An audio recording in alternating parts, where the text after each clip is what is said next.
Bom dia. Bom dia. Como é que tá a manhã de vocês? Vocês estão gostando? Bom, a gente está dando um mergulho, uma imersão em aprendizado corporativo, onde a gente está buscando abrir a cabeça, inovar, refletir, criar, planejar. Eu sou Fernando Cardoso, sócio-diretor da Integração. É um prazer receber vocês. Deixa eu ver uma coisa.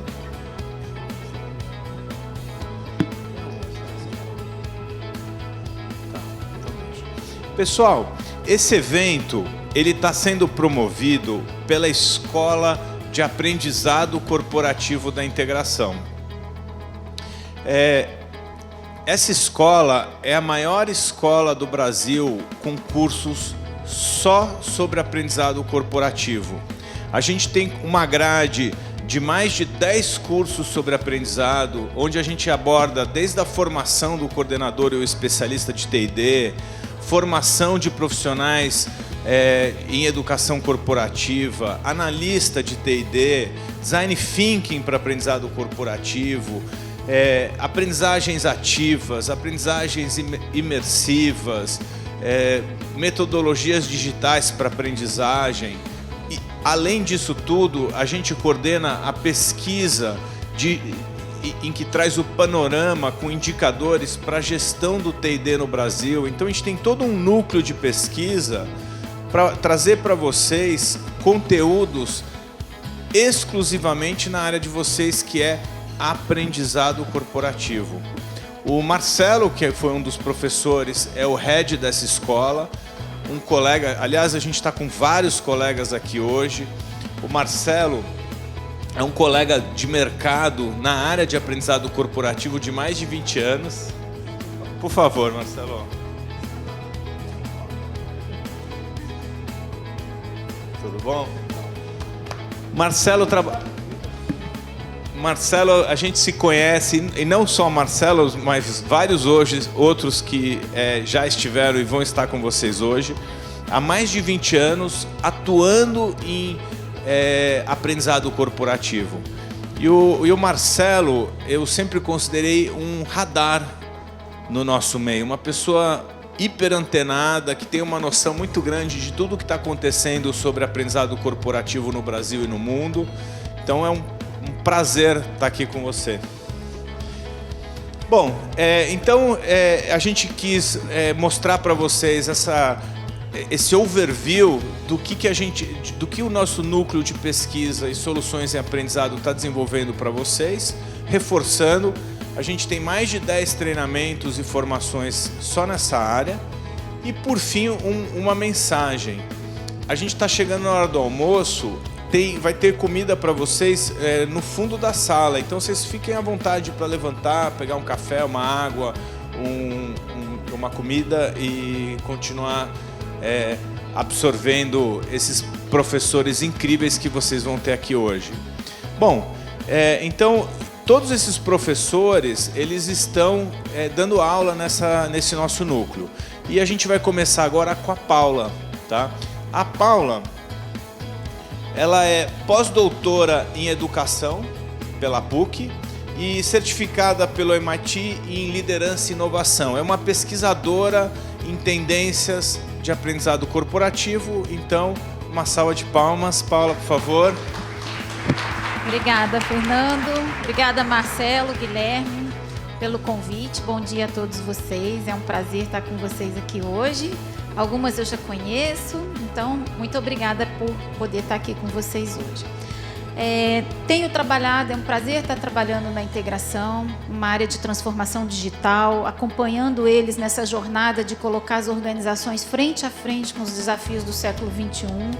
Então é muito bom a gente ter uma organização que acompanha com a velocidade que é necessária para que a gente possa dar essas respostas no mundo de hoje. Então é muito bom discutir isso hoje, é cada vez mais necessário. Quando eu estava pensando nesse tema, que é um tema que eu gosto muito, além de eu ter um viés de pesquisador, eu também tenho um trabalho no mercado de trabalho que é completamente inovador. eu formatei uma fala rápida, mas que fala um pouquinho da minha jornada. E quando eu estava, por coincidência, acabando de amarrar isso daqui, teve uma experiência que me botou frente a frente com a fala que eu ia fazer. Não sei se muitos de vocês conhecem, mas eu fiz o curso normal. Você sabe o que é o curso normal? Pouquinha gente sabe, né? É lá dos antigamente. Então, o curso normal era para formar professoras para o ensino fundamental e eu, com 18 anos, fui alfabetizar jovens e adultos na zona rural. A minha jornada para poder fazer a alfabetização desses cafeicultores era de 1h30. Então, eu saía da minha cidade, depois de estudar o dia inteiro, e ia à noite de Kombi para essa comunidade rural. Eles saíam das fazendas e a gente se encontrava numa escola municipal. Era uma jornada de 1h30 para ir, 1h30 para voltar. Eu alfabetizava eles durante 2 anos e meio, através de cartilhas na época de Paulo Freire. E era isso que a gente tinha na mão. Há uns 10 dias atrás, a minha menina virou para mim e falou assim: estou aprendendo japonês. Ela tem 13 anos de idade. Eu falei: gente, mas como é que você está aprendendo japonês? Eu nem fiz matrícula em escola nenhuma. Ela virou para mim e falou assim: não, mamãe, tem um youtuber e tem aqui uma empresa de anime que oferece tudo para a gente aprender e eu já sei falar algumas coisas. Então, a senhora não se preocupe não, que pode deixar que eu administro. Então, veja a minha jornada de professora e dos meus alunos há 2 décadas atrás. 2 não, quase 3. E a da minha menina de 13 anos no processo de alfabetização. Parece que tem um fosso, né? Eu caí aqui no portal da Caverna do Dragão e o processo de ensino-aprendizagem fez um looping. Então, é isso que a gente está frente a frente.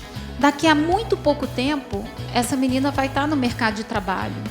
Como é que ela vai querer ter a experiência de aprendizagem dela dentro das organizações? Será que é através da cartilha ou através das escolhas de experiência de aprendizagem que ela vai ter?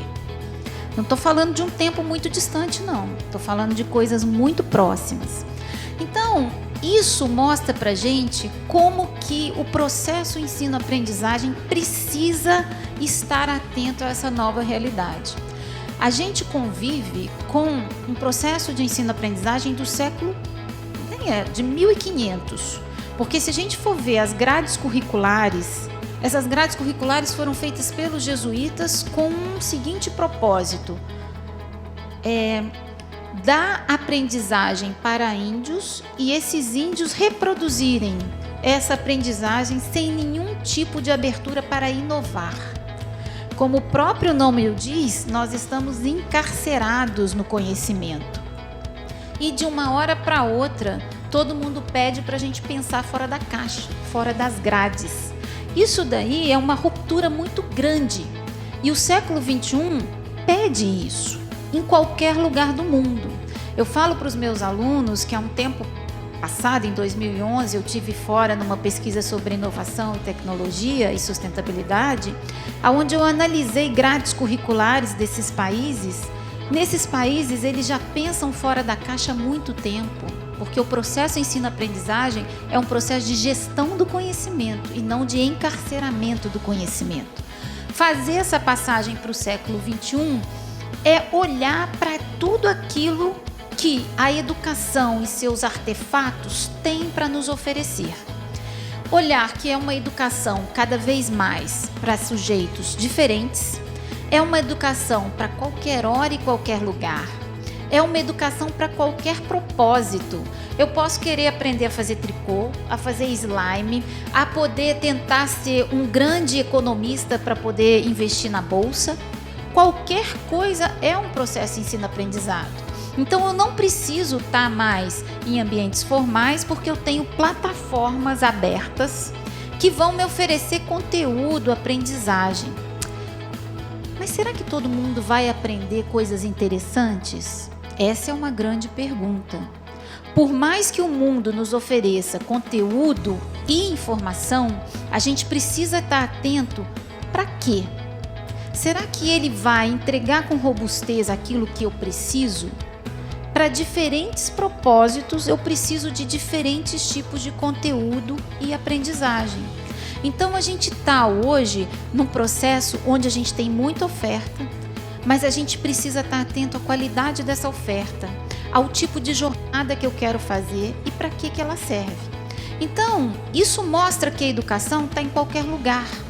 Mas a nossa educação, quando cuidada com zelo, ela vai estar no lugar que a gente quer. Então, a gente precisa estar atento justamente isso. Cada vez mais acessível, personalizada, mas eu posso ser o dono da minha trilha de aprendizagem, tendo ao lado parceiros, curadorias, escolas, projetos que possam agregar valor ao meu conhecimento.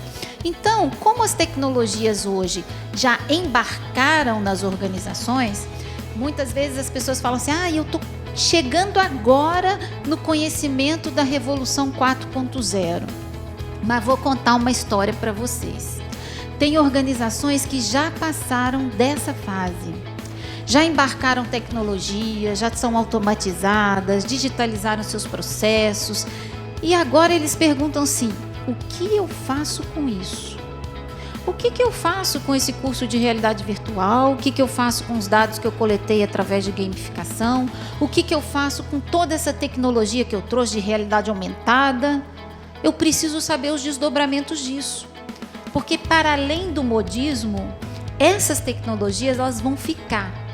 Elas vão ter upgrades a partir de diferentes tempos, mas elas vão fazer parte porque agora a gente tem aí grande parte dessa nova geração nativa digital. Então, o digital vai ser o irmão gêmeo dos meus filhos. Tudo eles fazem através da plataforma mobile que eles têm na mão. Então, como é que hoje a gente pega esse menu de grandes novidades, seja ela impressão 3D, robotização, People Analytics, e transforma isso em inteligência do negócio? Como que a gente transforma isso em gestão parceira da estratégia? E tem uma coisa que eu vou contar para vocês: só a tecnologia não basta. A tecnologia ela é uma ponta do processo, porque na outra ponta a gente tem os seres humanos que vão fazer parte desse mesmo contexto. Então, nós temos que pensar nesses dois polos de atenção. Primeiro, como que essa tecnologia embarcada vai agregar valor. E segundo, como que esses seres humanos vão viver em completa harmonia, transformação, colaboração com essas tecnologias. Então, se a gente for pensar hoje no Brasil, a gente tem diferentes organizações em diferentes estágios. Uma que está se apropriando agora, conhecendo um bocadinho mais o que é impressão 3D, o que é People Analytics. Outras que estão fazendo um embarque da tecnologia e outras que estão um pouquinho mais além. Já estão pegando a devolutiva, o outbound, o resultado dessa tecnologia e transformando isso em estratégia das organizações. Vou contar para vocês que para cada tipo de passo você tem uma estratégia de desenvolvimento organizacional diferente, de processo de ensino-aprendizagem diferente. Até porque, se você chegar muito abruptamente, entregando para eles um processo muito disruptivo, isso vai gerar uma inércia danada. Porque as emoções envolvidas nesse processo vão ser muito mais negativas do que positivas. Isso é lógico e evidente. Você chega, de repente, para um público para fazer um curso. Eu tive um exemplo há 10 dias atrás, que uma empresa veio me pedir para fazer um workshop sobre transformação digital, mas eles estavam traumatizados, porque a primeira pessoa que foi lá, ele foi hardcore demais, ele foi tipo assim, punk rock mesmo, tirou todo mundo, sacudiu, e aquele público não estava preparado para isso. Gerou emoções tão negativas que a gente precisou dar um step para trás, um passo para trás e fazer o acolhimento desse público, mostrando que há primeiro um período de sensibilização, com cursos, com conteúdos, com protocolos de comunicações que devem preparar para os processos de transformação digitais e depois sim trazer esse público para o engajamento, para a atitude, para a busca das novas tecnologias. Então, para cada estratégia processo de ensino-aprendizagem, eu preciso saber em que step, em que passo a minha organização está.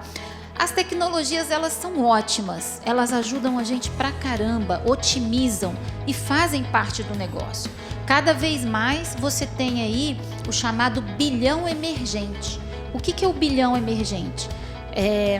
Até 2020 nós temos muita gente entrando no mercado de trabalho, seja como colaborador ou seja como consumidor, que vai pedir uma postura diferente das organizações. Como colaborador, ele vai querer conviver com a era digital, ele vai querer inovação cada vez mais veloz e vai querer uma organização que tenha cola de propósito com ele. Como consumidor, ele vai olhar se a sua marca casa com tudo isso. Então, a gente precisa estar muito atento, porque nós vamos estar preparando processos de ensino-aprendizagem, de educação corporativa para esse público.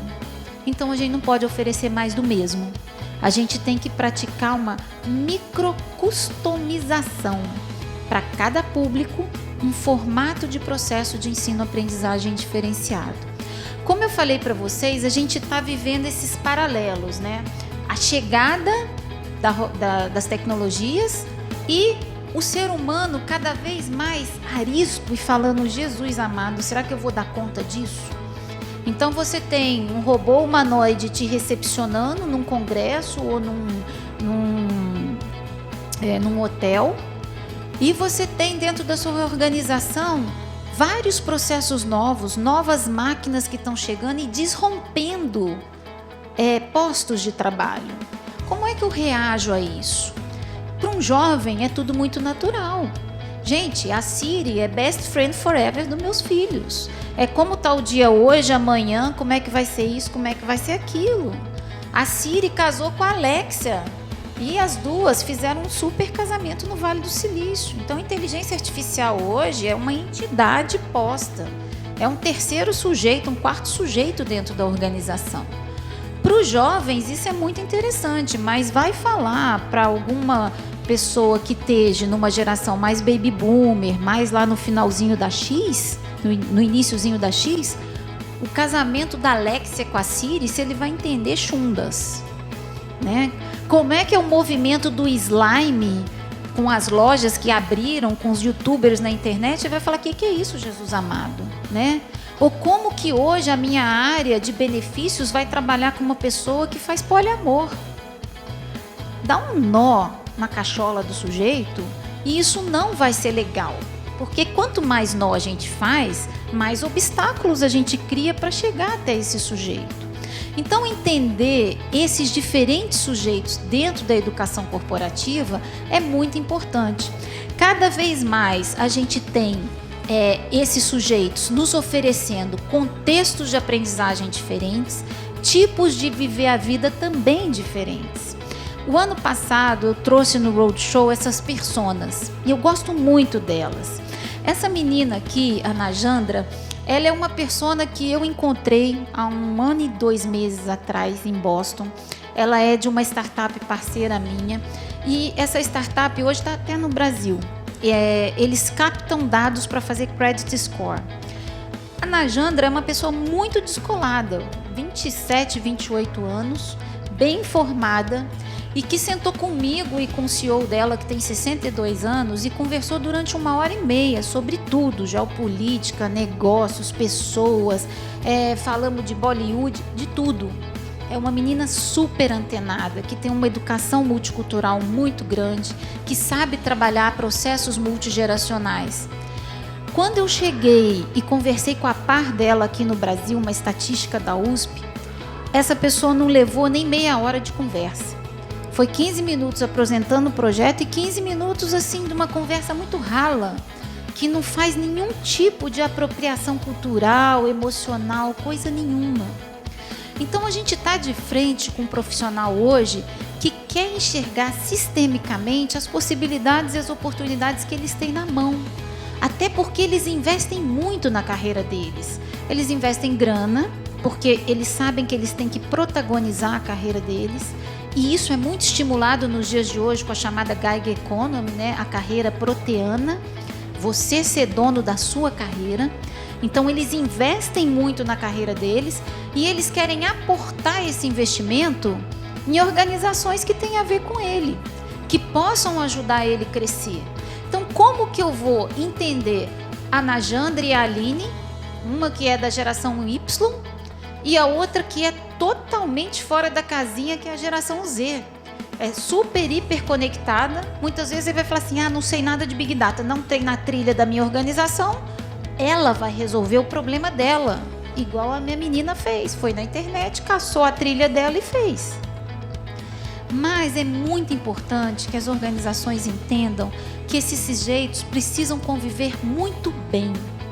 Uma das prerrogativas no MIT, que a inovação ela vem pela diversidade, não só multicultural, mas multigeracional desses sujeitos. E a gente precisa dar a eles a oportunidade de fazer uma gestão do conhecimento colaborativa, times de trabalho multigeracionais. Eu entrei no laboratório de cidades inteligentes do MIT e lá eu vi profissionais sêniors, pesquisadores sêniors, com meninos de 24 ou 22 anos da graduação. Mentoria reversa, um ajudando o outro, um aprendendo com o outro. Será que a gente está fazendo essa gestão do conhecimento? A gente está tendo o olhar para essa possibilidade generosa da troca de conhecimento? Então, como é que essas gerações hoje, elas vão poder se ligar à minha cultura organizacional, se engajar à minha missão, se muitas vezes eu não estou olhando com esse olhar generoso para ela, dentro dos processos que eu tenho na organização? E isso fica muito evidente. Eu trabalho com ética nas organizações e num determinado momento eu passei a fazer um exercício que eles tinham que colocar lá aqui ó, nessa matriz aqui, eu corto ela em 4, em cima são as organizações verticais e aqui as organizações horizontais. Verticais, o resultado é o primeiro ponto na estratégia corporativa. Nas horizontais, a gente tem qualidade de vida como estratégia. Aqui em cima, eu tenho os baby boomers, a geração X, muito focada em remuneração, a geração Y já chegando com qualidade de vida muito influenciada pela cultura Google, Natura e Companhia Limitada, e a geração Z, que muda isso e fala primeiro o meu propósito, depois o resto. Se a gente for olhar isso daqui, são pesquisas que eu fiz em sala de aula. A missão, visão e valor das empresas estão todas concentradas aqui. Olha, pouquíssimos descem para missões amalgamadas ao que a geração Y e Z querem. E a gente precisa fazer a mudança desse processo. As organizações precisam trazer um pouco mais da sua missão, visão, valor, propósito estratégico para esse estoque de talento que está aqui dentro. Para que a gente possa captar, reter, desenvolver e entregar o que o mundo está precisando.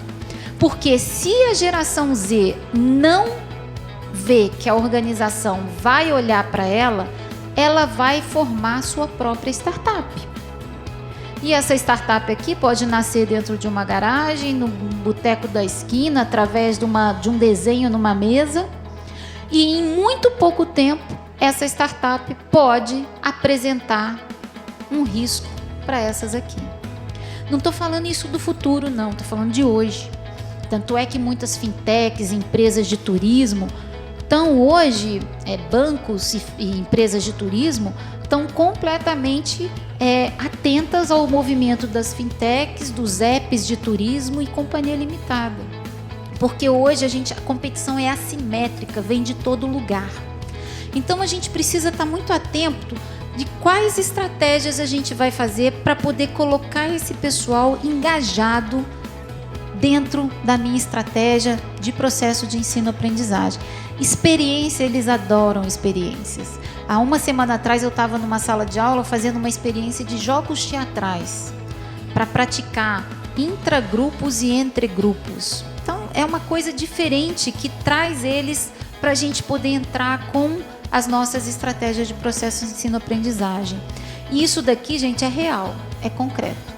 Vocês podem fazer isso, um exercício que vocês vão ver em que local a missão, visão e valor de vocês está e como que esse processo de transformação tem que acontecer. Isso tudo aqui traz para a gente o desafio de pensar o processo ensino-aprendizagem de modo muito diferente. A educação corporativa hoje, ela tem estágios muito interessantes. Porque eu falo que tem hora que ela tá meio que Luan Santana, hora ela tá para Roberto Carlos. O Luan Santana é modinha, vou fazer uma área de descompressão, super legal, colorida, mas o cara que vier para cá é porque não tem serviço. Então, assim que ele voltar da descompressão, vai ter uma pilha de projeto para ele. E outra que realmente trabalha, que fala, ó, a partir das 6 horas está tudo fechado, o computador fecha, vai ter sua vida e assim por diante. Então, como que a gente vai poder pensar o processo de humanização, até passando pela educação, que case com esse processo de humanização, de propósito, de emoção? Então, como que a gente vai oferecer esses espaços de compartilhamento do conhecimento?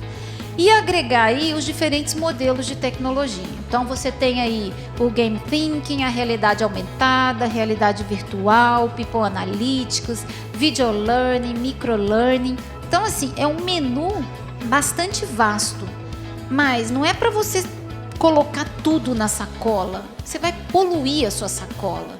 Você tem que ter o olhar estratégico de que vai ser mais importante para cada step de desenvolvimento do seu colaborador e saber o que ela te traz de outbound.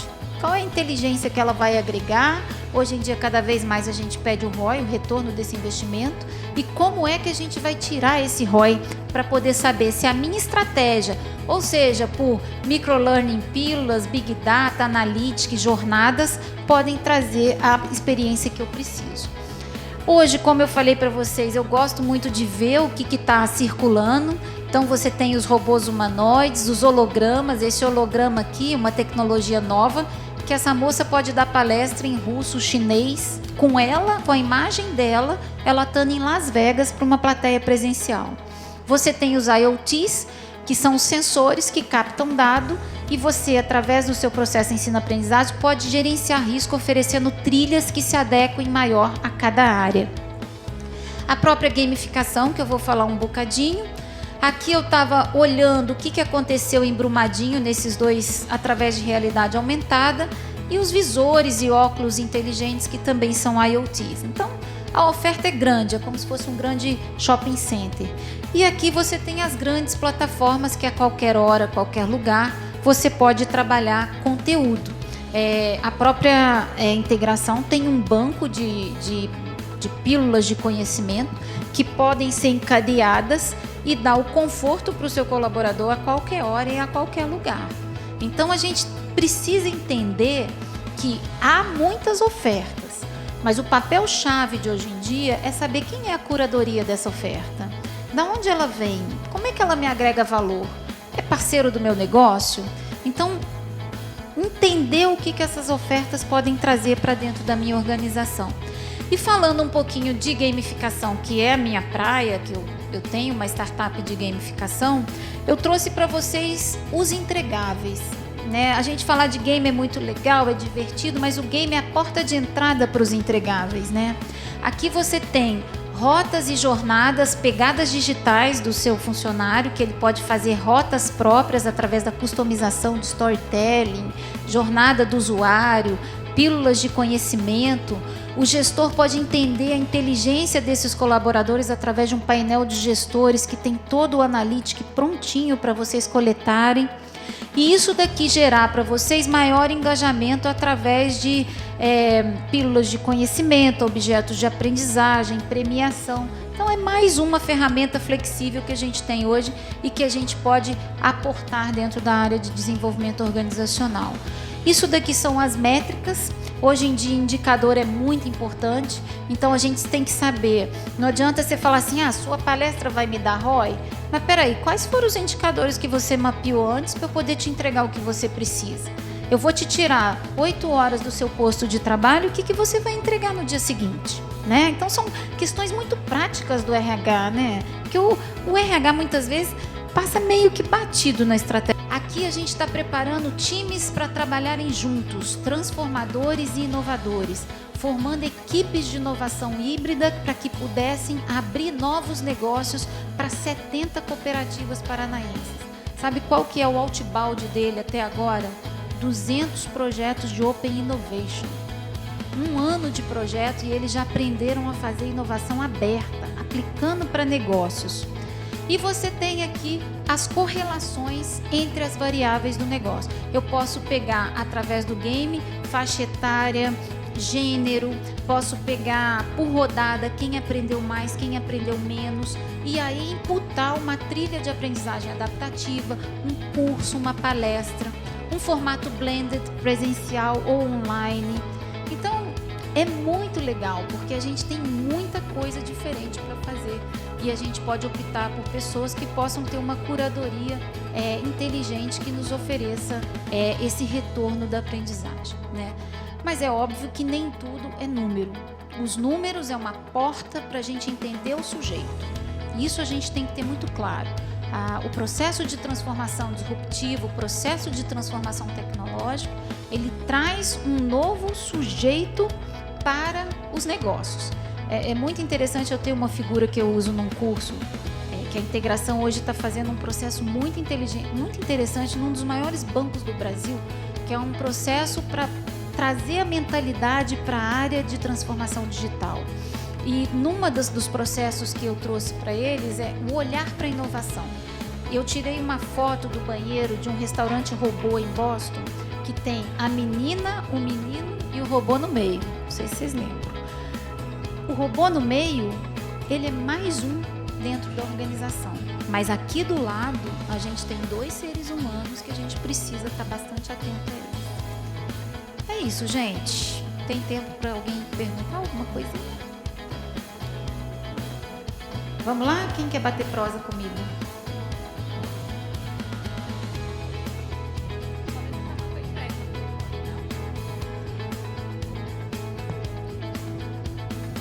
Alguma dúvida que eu possa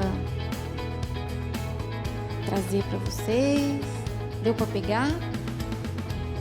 Tranquilo? Então, quietinho. Ok?